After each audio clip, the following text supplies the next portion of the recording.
Skyward Sword, sorti le 18 novembre 2011, qui est un jeu d'action-aventure sur Wii, dans lequel vous incarnez l'icône de la série Link.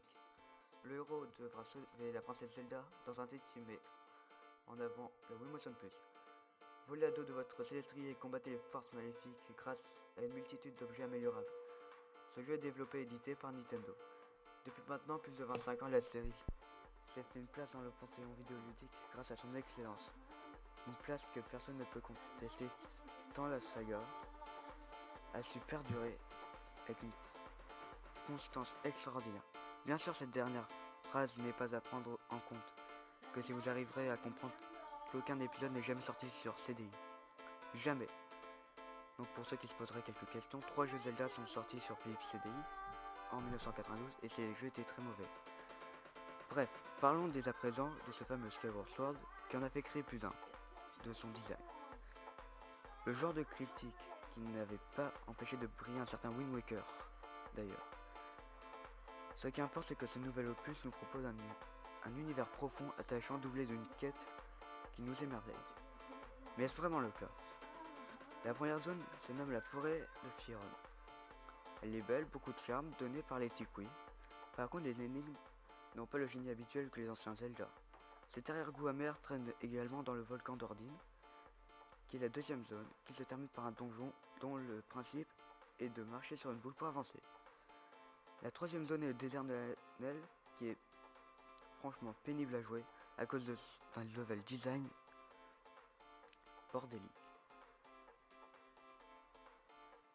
On ne sait jamais vraiment où l'on doit aller, même si on se retrouve en fouillant un peu, on ne peut s'empêcher de se dire qu'on attendait mieux d'un Zelda. Car comprenez bien que nous parlons ici de légère déception. Les 10 premières heures de jeu seront décevantes, du moins pour ma part. Chaque partie pré-graphique dans la série Zelda a donné lieu au minimum une suite plus ou moins directe. Ainsi Majora's Mask, par exemple, reprenait dans les grandes lignes et mythologiques l'aspect de Ocarina of Time, quand Phantom Hourglass et Spirit Tracks suivaient directement The Wind Waker. Cependant, Skyward Sword, le design aura été loin de laisser insensible, en bien ou en mal, fera probablement exception à la règle. En effet, une récente interview a accordé à Game Informer Eiji Aonuma, producteur de la série, affirme que ce jeu se prête mal à une suite. Puisque celui-ci est censé se dérouler avant tous les autres épisodes, il sera encore plus dur de réaliser une préquelle et il y a donc peu de chances que l'on voit un joueur arriver à un nouvel opus reprenant le monde et le style graphique de Skyward Sword. Quant au contrôle, ils peuvent être très simples, mais ils peuvent être aussi très horribles. Donc je vais juste vous donner 2-3 conseils. Donc, jouer sur une grande télé, et avec beaucoup de place, car il y aura beaucoup de mouvements à effectuer. Par exemple, l'attaque tornade, qui est l'attaque circulaire, l'une des premières bottes que l'on vous apprend. Donc, il vous faudra tout simplement, j'ai dit bien tout simplement, balancer la Wiimote et la Nunchuk dans le même sens.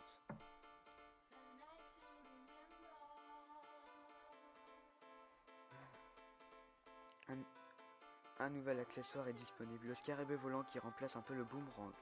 Parmi les innovations, on découvre la présence d'une jauge d'endurance qui se vide lorsque Link pique un sprint ou escalade quelque chose. Ce petit système n'apporte pas de véritable révolution en termes de gameplay. Il y aura des fruits à récupérer pour remplir votre jauge d'endurance pendant une longue ascension. Il s'agit juste d'une petite évolution de la série, une sensation qui revient beaucoup dans de nombreux éléments de jeu. C'est le cas par exemple de Faye, une demoiselle robotique qui vous suivra pendant toute la quête et dont je vous ai omis de décrire la rencontre. Tout ce que vous avez à savoir, c'est que cette identité reste cachée dans votre épée et sort de temps en temps pour vous aider, un peu comme Navi, mais sans le côté invasif. Même si on peut reprocher un certain manque de charisme, Faye vous offre tout de même le pouvoir de détection. Donc une sorte de menu qui vous permet de choisir quel élément rechercher en priorité. Vous pouvez améliorer vos accessoires, mais bien sûr il vous faudra apporter quelques objets comme des insectes ou autres. Donc pour ceux qui voudraient voir à quoi ressemble ce jeu, je vous conseille de vous créer un compte YouTube si ce n'est pas déjà fait, et de regarder le let's play de Diablo X9, et peut-être de vous abonner à sa chaîne. Au revoir.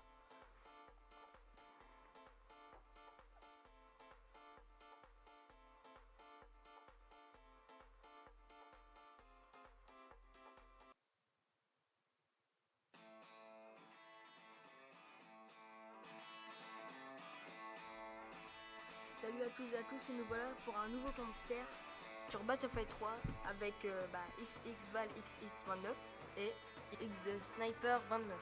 Ok, alors pour commencer, je vais parler de la date de sortie. Sortie le 27 octobre 2011 en France, édité par EA, Electronic Arts, avec le moteur de Frostbite 2 qui sert beaucoup à améliorer les graphismes et développé par DICE. Sur les consoles Xbox 360, PS3 et sur PC. Il y avait une version auparavant, la version bêta, qui était sortie mais je n'y ai pas joué. Il y a de nombreux bugs à ce qu'on m'a dit.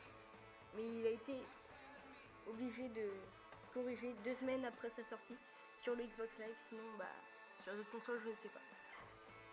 Les cartes de géantes cartes en multijoueur, mais ce qui est dommage, c'est que sur PC, les cartes sont 3 fois plus grandes. Car je ne comprends pas, sur PC, tous les jeux, enfin presque, on peut jouer largement plus de personnes que sur les autres consoles. Du style Battlefield 3, 64 joueurs maximum, alors que sur Xbox, PS3, c'est que 24.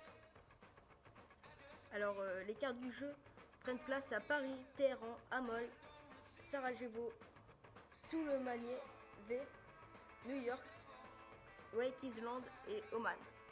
En gros, des cartes bonus qui ont été disponibles dans Back to Kharkov. Le début de la campagne se déroule sur la frontière Iran-Irak, où les Marines combattent le PLR, People Liberation and Resistance. L'action se place par la suite au nord de l'Iran, toujours dans le cadre de combats contre le PLR. En parallèle, une mission se déroule dans les rues de Paris et une autre à New York. Bon je vais vous parler un petit peu du mode coopératif. Alors, une démo présentant le nouveau mode coop a été présentée au Gamescom 2011. Le directeur de DICE, Karl Magnus Trehodson, a ainsi annoncé que l'écran séparé ne serait pas possible dans ce mode. Battlelog permettra de comparer son score avec celui de ses contacts. Ok, bon maintenant je vais parler des personnages. Le sergent Henry Blackburn, un soldat du 1er bataillon de reconnaissance des Marines, le protagoniste de l'histoire, en gros celui qu'on incarne. Le sergent Jonathan Jono Miller, un opérateur de chars de combat ayant participé à une opération contre le PLR pour soutenir les troupes américaines de Téhéran. Le lieutenant Jennifer Colby Watkins, une pilote de F-18, l'aéronavale américaine, ayant participé dans une opération au-dessus de Téhéran. En gros, la scène où vous êtes en avion. Dimitri Mayakovsky, très dur à prononcer, un membre du groupe déployé à Paris et au nord de l'Iran pour stopper une menace nucléaire. En gros, le deuxième personnage principal que vous incarnez.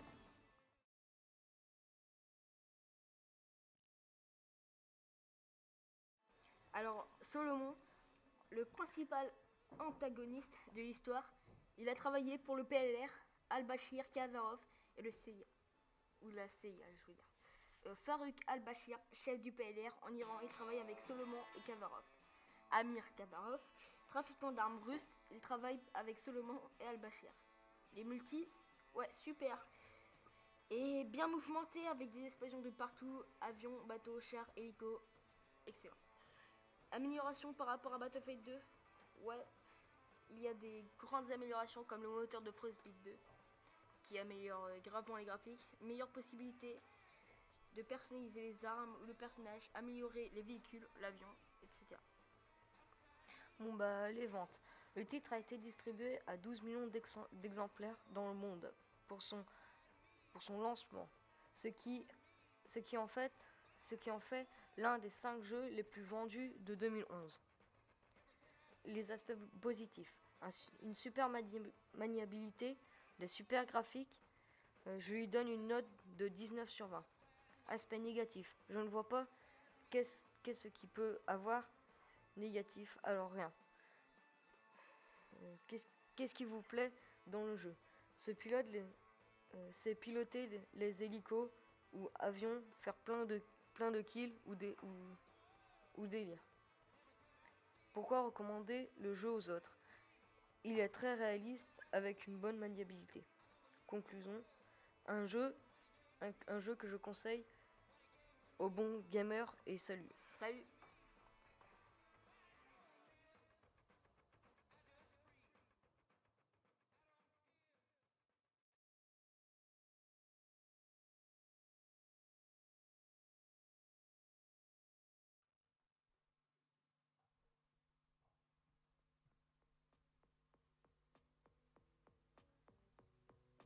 La vie est pas en rose.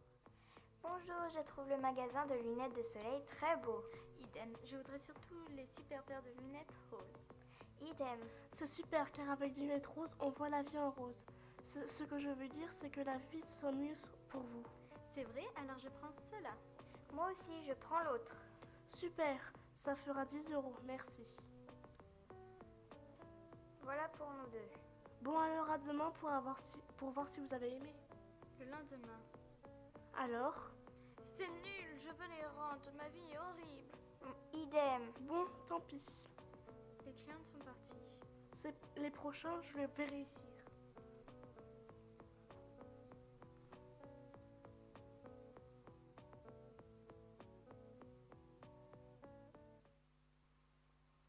Bleu. Love. Mi présente les émissions. Bonjour, bienvenue à la boulangerie bleue, la famille, que voulez-vous? Bonjour, on m'a dit que vous donnez la boulangerie. Moi, je veux bien la voir. Qui vous a dit ça? C'est moi, car tu m'as dit hier soir à la fête que tu voulais plus ta boulangerie. Mais si! J'étais saoule. Ben et moi, je prends la boulangerie, oui ou non? Non. Bon, j'ai dit que mon mari voulait plus, mais moi si. Bon, je suis désolée.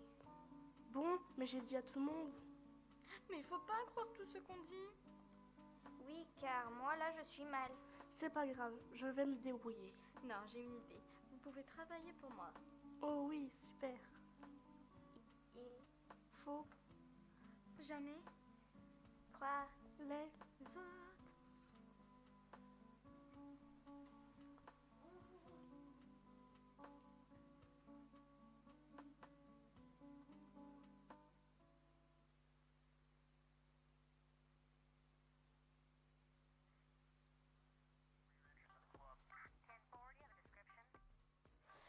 Bonjour, bonjour. On voulait vous faire un petit cadeau. Au lieu de présenter ma chronique jeux vidéo tout de suite, on va vous faire un petit plaisir de détente avec des blagues. Bon, je vais vous présenter une de mes blagues favorites. C'est une tomate qui traverse la route et une des deux se fait écraser. Et l'autre dit alors, tu veux un ketchup?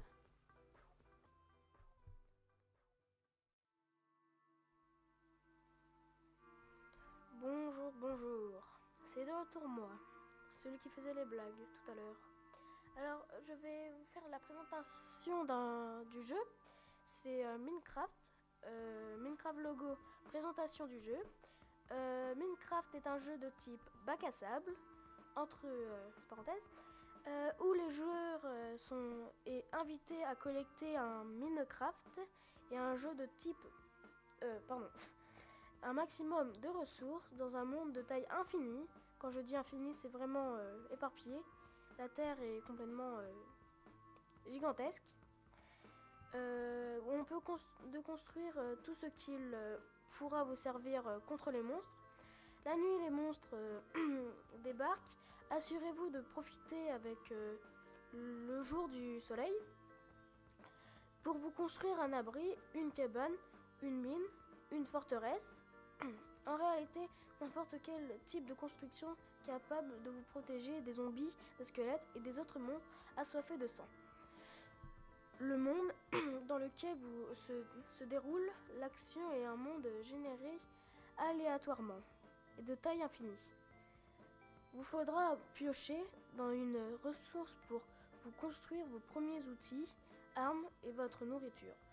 La quête diamant, qui est l'objet, les ressources la plus rare, et inestimable dans ce jeu, animera vos soirées dans les mines que vous avez vous-même creusé. Attention de ne pas percer une coulée de lave en fusion en creusant ou encore de tomber sur un creeper qui passe par là. Un creeper, je vais vous l'expliquer vite fait, c'est un petit personnage vert, à peu près carré on va dire, et dès que vous êtes trop près de lui, en 3 secondes, bah boum, il pète. Enfin, le mode multijoueur de ce jeu vous permet de partager tout ce bonheur avec vos amis, que ce soit dans un monde créatif, collaboratif, pour construire une ville entière, par exemple en mode PVP, joueur contre joueur, chacun pour soi, ou en mode SMP, Survival Multiplayer, ou survie en multijoueur, où vous tentez ensemble de survivre contre les assauts nocturnes des monstres. Une force de jeu est entière modifiable. Il existe dans des modes à des textures packs qui permettent de modifier les gameplays et les graphismes du jeu. D'ailleurs, pour les graphismes, c'est vrai que le jeu n'est pas très réaliste au niveau du graphisme, parce que les pixels sont aussi gros que votre poing, donc c'est vrai que ça fait quand même bien énorme. Et oui, bah voilà. Il existe... non, pardon, je me suis perdue. Minecraft a donc une durée de vie quasiment illimitée. Maison, présentation du jeu.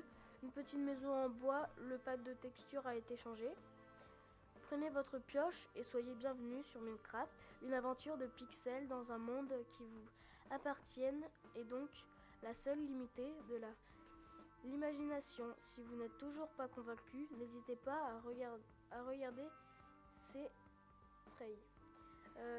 trailers. Et vous pouvez aussi voir les tutos de Minecraft. C'est ce que Fantasio a fait, c'est un des plus grands joueurs français. Il y a aussi le meilleur serveur de France, Manfield, qui est dirigé par Bob Lennon et Fantasio, les deux meilleurs joueurs français. Et oui, bah voilà. Et je voulais vous parler aussi du mode de jeu. Il y a le mode survie, le mode créatif et le mode multijoueur. Alors, vous pouvez avoir aussi des skins.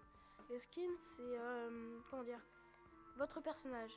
Au lieu d'avoir un skin de Mexicain avec un t-shirt vert, un pantalon bleu et des chaussures vertes à moitié, et bah vous allez sur le site de Minecraft et vous téléchargez un skin que après vous insérez dans Minecraft. Et là, bah, vous aurez aussi des texture packs, des modes comme le mode arme pour faire une cité avec des armes pour tuer les zombies, etc. Bon, voilà, c'est la fin de mon émission. Et puis, bonne chance à tous pour survivre dans ces mondes infinis. Au revoir.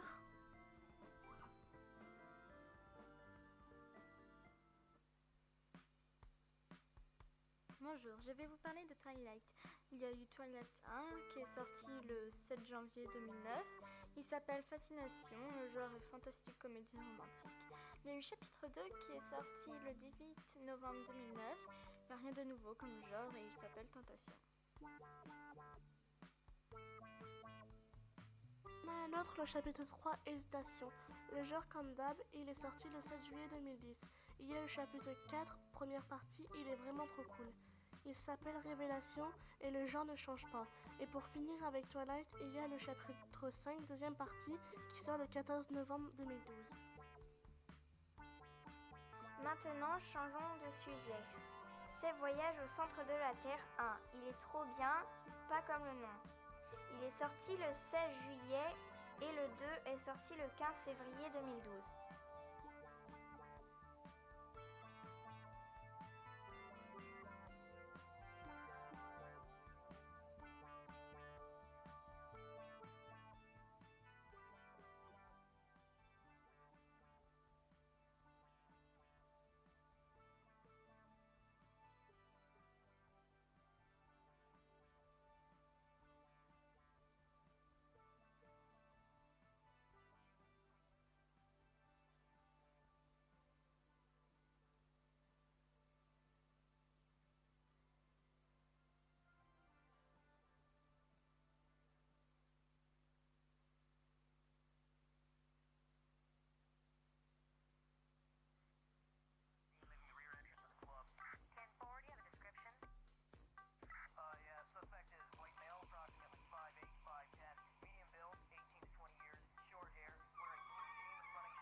Bon ben, j'espère que l'émission vous a plu et puis à bientôt.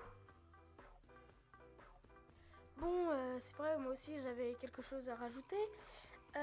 J'espère que vous avez passé de bonnes chroniques, avec les chroniques, les fausses pubs, les chroniques jeux vidéo, les chroniques cinéma.